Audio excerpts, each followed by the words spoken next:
There's a concept that's crucial to chemistry and physics. It helps explain why physical processes go one way and not the other, why ice melts, why cream spreads in coffee, why air leaks out of a punctured tire. It's entropy, and it's notoriously difficult to wrap our heads around.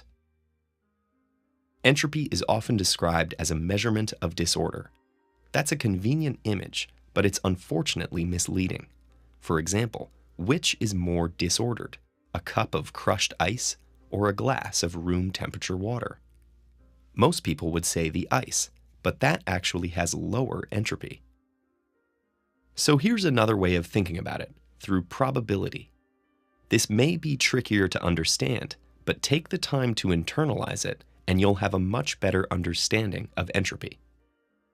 Consider two small solids, which are comprised of 6 atomic bonds each. In this model, the energy in each solid is stored in the bonds. Those can be thought of as simple containers, which can hold indivisible units of energy, known as quanta. The more energy a solid has, the hotter it is. It turns out that there are numerous ways that the energy can be distributed in the two solids and still have the same total energy in each. Each of these options is called a microstate. For 6 quanta of energy in solid A and 2 in solid B, there are 9,702 microstates. Of course, there are other ways our 8 quanta of energy can be arranged. For example, all of the energy could be in solid A and none in B, or half in A and half in B.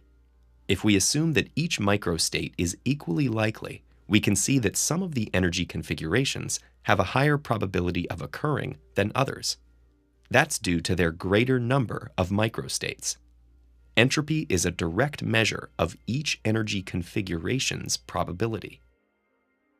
What we see is that the energy configuration in which the energy is most spread out between the solids has the highest entropy. So, in a general sense, entropy can be thought of as a measurement of this energy spread.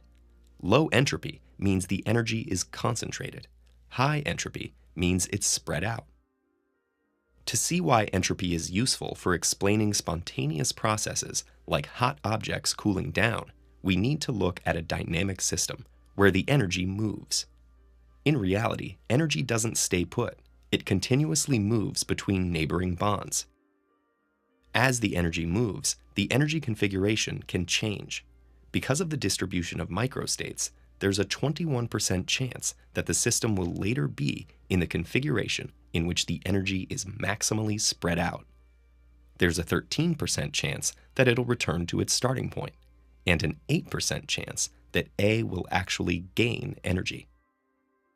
Again, we see that because there are more ways to have dispersed energy and high entropy than concentrated energy, the energy tends to spread out. That's why if you put a hot object next to a cold one, the cold one will warm up and the hot one will cool down. But even in that example, there is an 8% chance that the hot object would get hotter. Why doesn't this ever happen in real life? It's all about the size of the system. Our hypothetical solids only had 6 bonds each. Let's scale the solids up to 6,000 bonds and 8,000 units of energy, and again start the system with 3/4 of the energy in A and 1/4 in B. Now we find that the chance of A spontaneously acquiring more energy is this tiny number. Familiar everyday objects have many, many times more particles than this. The chance of a hot object in the real world getting hotter is so absurdly small, it just never happens. Ice melts, cream mixes in, and tires deflate because these states have more dispersed energy than the originals. There's no mysterious force nudging the system towards higher entropy. It's just that higher entropy is always statistically more likely. That's why entropy has been called time's arrow.